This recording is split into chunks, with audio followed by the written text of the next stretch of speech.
Welcome to Light Up with Shwa. This is the episode part 1 with Daniel Tutt. Hope you will enjoy. Greetings, Daniel. Good morning. Hi, Shua. Thanks for having me. How are you? Thank you. I'm fine. I'm glad you are here. So please introduce yourself to our audience and tell me what you do, and let's go from there. Sure. My name is Daniel Tutt. I live in Washington, D.C., and I'm a scholar and an activist. I do work with primarily in the interfaith world, but with a particular focus on addressing Islamophobia. So for the past decade, I've worked very closely with different Muslim American organizations. You mentioned ISPU, the Institute for Social Policy and Understanding. I was fellow and a scholar there for quite some time, and they're sort of the first Muslim American think tank. But they also are not just an academic think tank, they're a policy think tank. So they bring scholars to create policy briefings that will help shape the direction of governmental policy and to address things like discrimination and towards Muslims. I also have worked as a film producer and outreach director for an organization called Unity Productions Foundation, which is an American Muslim organization dedicated to working in the media space to try and push negative stereotypical images of Muslims and introduce some reform within the media space. And that's a very dynamic mission. I think it's actually something that's not really being done on a large scale by Muslims or others. And so I'm very passionate about that mission.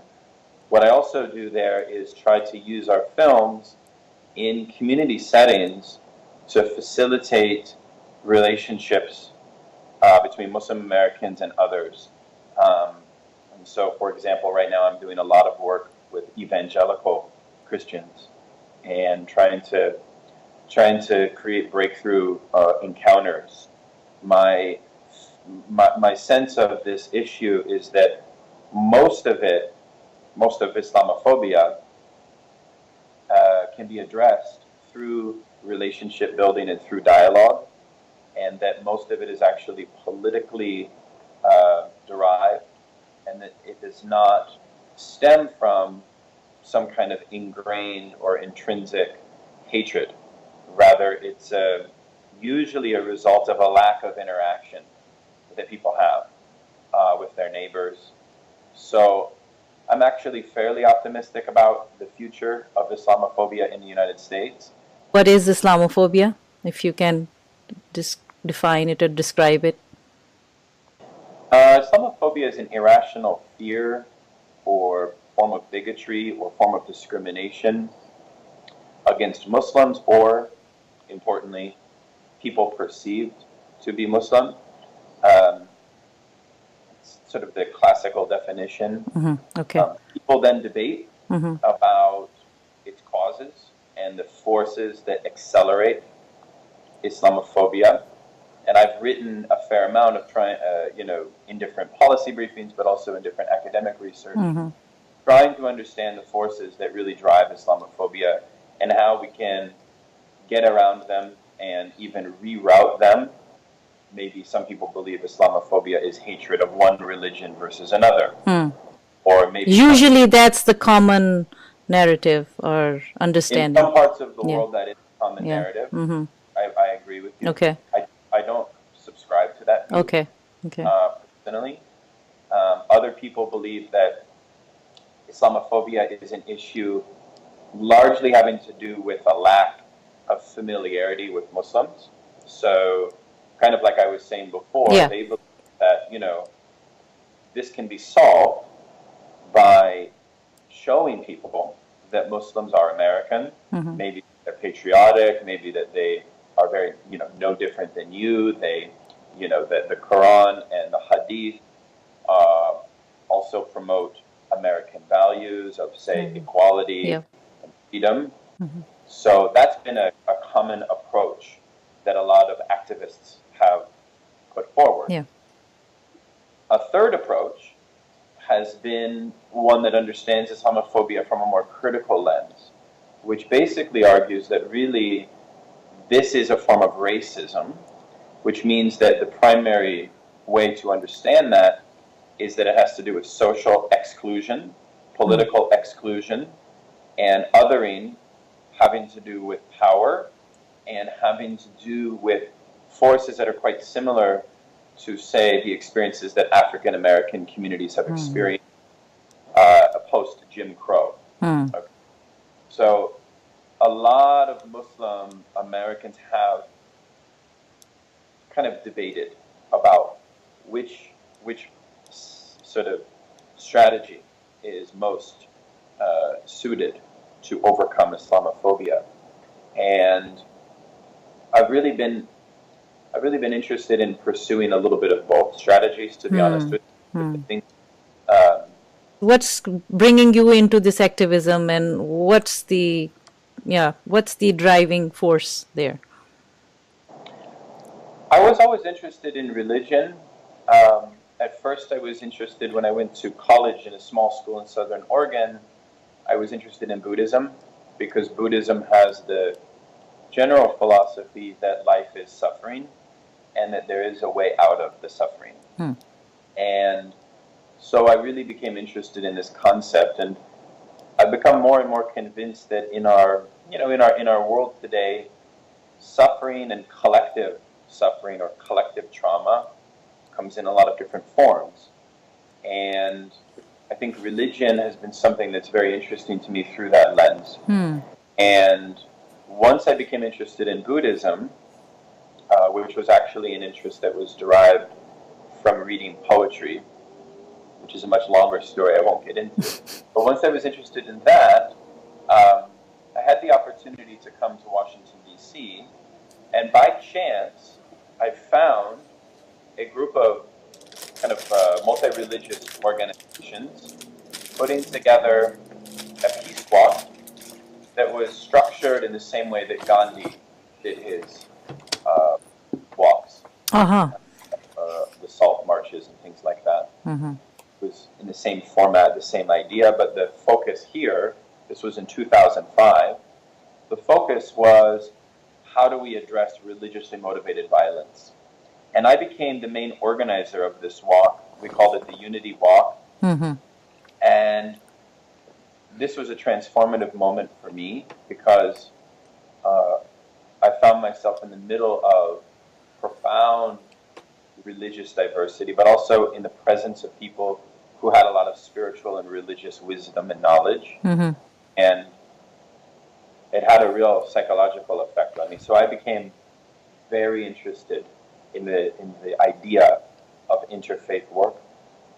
So that's what originally brought me into it. And so that's basically my... So the interest was there, and you must be a type of person who was open to all these ideas. I was open to them, yes. I mean, I was raised an Episcopalian Christian, which is Anglican Protestant. But I really kind of ventured away from my congregation. I was not interested, really. Like I said, I was more interested in Buddhism. But interestingly, doing interfaith work in Washington, D.C., and then I went on to do AmeriCorps, what's called Volunteer in Service to America. And it's here, during a year of service, Washington, D.C., at a national nonprofit, that I met the Muslim community. And I met them in the context of really, I met them with the Unity Walk, but I met them also in the context of doing poverty work. So it was this connection of interfaith work with addressing poverty and justice that became very central to the whole idea of religion. So I became interested in this question of how do religions and interfaith action promote justice? So in that context, it's a post 9/11 world, and if you look at all of the religions in America, it's one of the religiously diverse countries. The Muslim community was really experiencing the most intense discrimination, I think. And so I really started to read about Islam, work with the Muslim community more closely. And then I accepted a position at Unity Productions Foundation to sort of spearhead a national interfaith dialogue campaign called 20,000 Dialogues. Yeah. How do we move the needle in a more positive direction? Yes.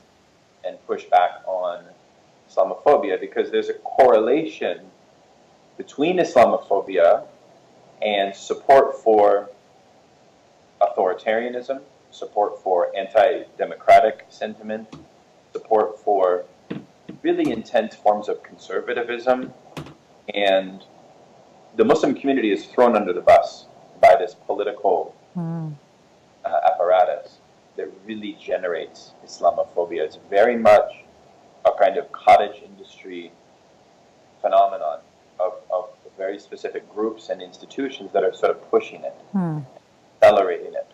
And what do they gain from that? Have you ever understood that? What is it? It's their limitations, their ignorance?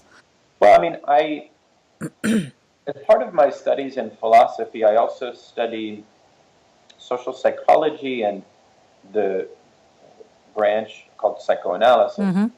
And that actually gives a lot of very constructive frameworks for understanding prejudice. And one of the most important things I've learned from studying that, and even from my own experience, has been that prejudice in all forms, whether it's Islamophobia or whether it's anti-Semitism or whether it's racism, they have different they have different causes, there's different interest groups, there's different forces of power.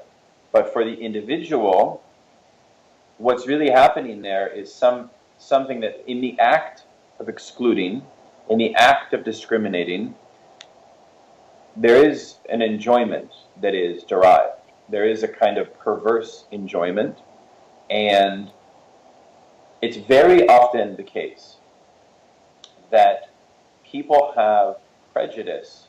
It's not operating at a conscious level. It's operating at an unconscious level. And I think that's very important, because if it's operating at an unconscious level, it's really, the prejudice is satisfying something, keeping something, blocking something. So it becomes a pathology. It becomes a replacement. And so this is why you get the phenomenon of scapegoatism, of the idea that the Jew or the Muslim is the scapegoat, or the Jew, the immigrant, the Mexican, the Muslim is standing in the way of my ability to achieve something. So that's a common trope of prejudice. And it's really interesting if you think about it, because by excluding them, by saying they're not a part of this country, they don't belong here, they're really doing two things at once. They're inserting a logic, a cause for their suffering, where they didn't have one before, but also there's an issue of an unconscious enjoyment that's also going on in the act of exclusion. So I know it's a bit complex, but that's one way that I've really found it to be quite helpful, and that's why, like, Anthony Bourdain. Yes. Well, he was very interesting because, as you know, he was very open to the Palestinians. And this is a group of people who really have no positive media representation. Yeah. They're not humanized. Yep. They're often radically otherized. Okay? But he was using cooking, which is a kind of universal medium of experience, and introducing himself to foreign cultures. And I think there was something very profound in that, because he broke down this scapegoat logic, this unconscious barrier. And when you do that, you're able to rehumanize. And that's why I think media and storytelling is actually quite powerful as a political act.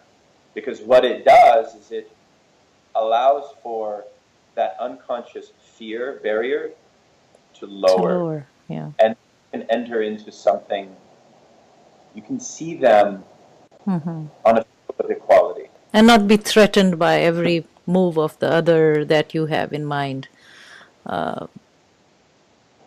Yeah. Very good, very good. Thank you so much. So, moving on from before we move on to parenting, I would like you to talk about a little bit more about UPF so that people would know their work and you're participating in it and how it is benefiting and what's the message.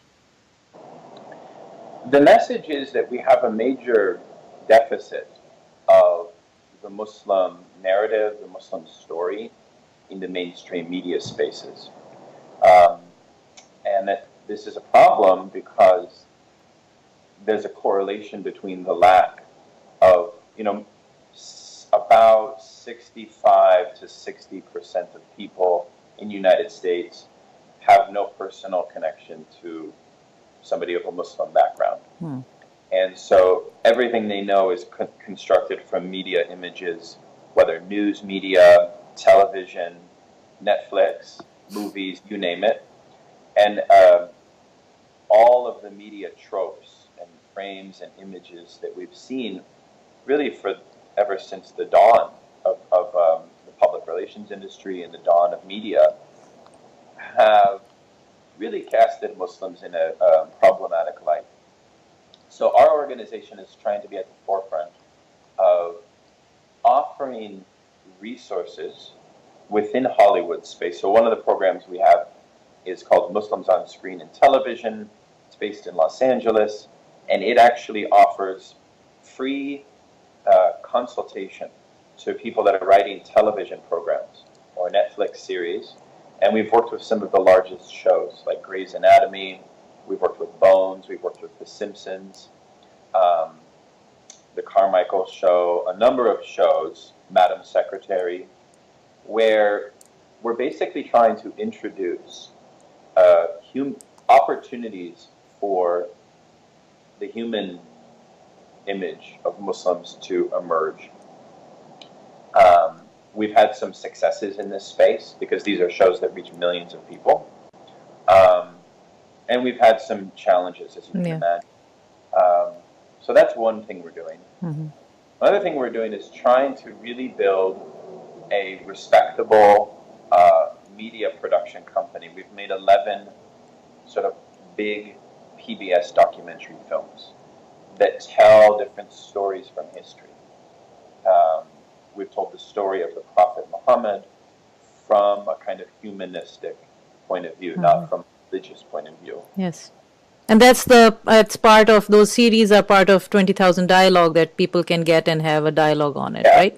Yeah. Exactly. Yeah. That's our third area. So make these films, and then our third area is trying to use the films as a tool for creating educational opportunities. But some of that's actually policy oriented. So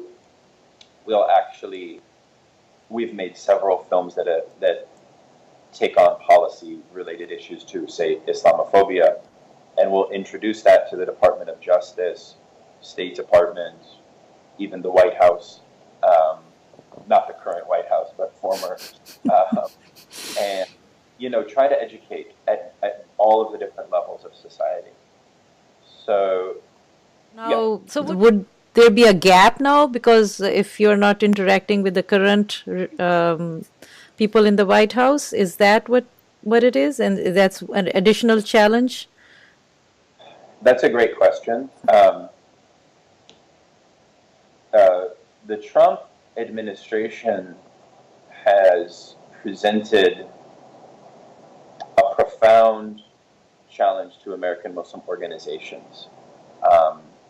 And I mean that because for most of the national Muslim groups, from ISNA to MPAC to some of these large associations that are, that ostensibly represent the entire Muslim community, which is the most diverse religious community in America. So it's almost impossible to have one organization do that. But all of these groups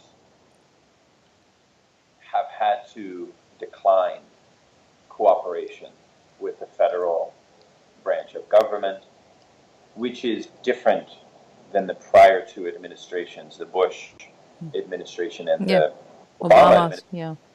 I mean, remember, George W. Bush was inviting Muslim leaders into the White House following September 11th, and he created a whole partnership strategy globally and domestically that would sort of use Muslim communities and Muslim leaders, from imams to leaders of organizations, as the sort of front line in what they called cultural diplomacy.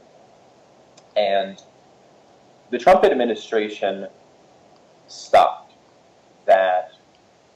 the momentum of that, which had been going for about 15 to 16 years. It's very interesting. I mean, it's only been since Pompeo has taken over the State Department that they've reintroduced some things like observing the iftar, which they now do. But of course, all of the Muslims they invite to the White House iftar are international Muslims, and none of them are really domestic. That's interesting. So you know, it's complex, but basically, I don't think it's a void. I think the Muslim organizations have taken a principled stand, and it's been a smart and wise decision not to work with the Trump administration, because the rhetoric is simply too toxic and too out of touch with reality to respond to. So what is the solution to going around it? If we are not connecting to the main center of the administration, then what are the best ways that you can propose for Muslims at this time, till we have any change, to work around it but continue the work? I'm sure you are doing it, but what other ideas are there, if you can? Yes, I think there's a lot of things that people can do from the standpoint of engaging conservative communities. I would say there's actually a lot of opportunity there even. You know, there's a huge swath of Americans who are completely disengaged from voting, from civic engagement, from the political process. And, you know, they are, I think, rightly cynical about the direction of our country. And a lot of these people actually don't harbor prejudice. Like I said, most Islamophobia is kind of orchestrated. It's really a kind of political football that certain interest groups use to distract people from the real source of problems. So then Muslims, I think, have a huge opportunity at the local level, and I think it would really have to happen at the local level, city council, community associations, things like that, for forging authentic and real connections to people. So that's number one. You don't need to rely on national organizations or a national strategy. In fact, if you look at the polls from the Pew Forum, majority of Muslims in America, only, I think, 23%, something very low, identify with a national Muslim organization. Yeah. So vast majority of Muslims do not feel that there is a national strategy for combating Islamophobia. So really it is a localized strategy. You know what I mean? And I think that's where it really comes down to. And I think in that also, for people that live in urban areas, it's very important for racial solidarity with the African American community to happen, because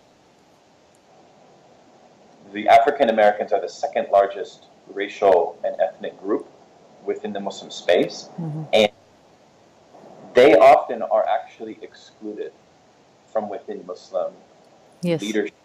Okay, I think you have to be really, really patient with people, and you have to understand that people are victim to these huge campaigns that have generated fear about the religion and about the culture and about Muslims. And in many ways, you kind of have to be compassionate for that. Does that make sense? Yeah, yeah. I understand. This is very important because what happens is that you are basically, what I'm trying to understand is saying that engage at all levels and be patient and learn about your communities and be there, out there, be there. Yeah. Participate in different community events or create events, or like be part of own it, own your communities, be engaging with all kinds of Muslims and Christians and everything. And interfaith work, that's where it comes in, right? Yeah. Well, interfaith work is just simply the easiest. I mean, actually, there's a new poll that was recently done. I don't put too much stock in polls because I think public opinion always changes, but I want to share one interesting thing that people that are non-affiliated with religion are the least Islamophobic. In fact, Muslims, I'm talking people identified as Muslim, have more Islamophobia than Americans who are non-affiliated with religion. So this is a shocking insight, and it shows that the apparatuses that generate fear of Islam and fear of Muslims is even impacting Muslims themselves.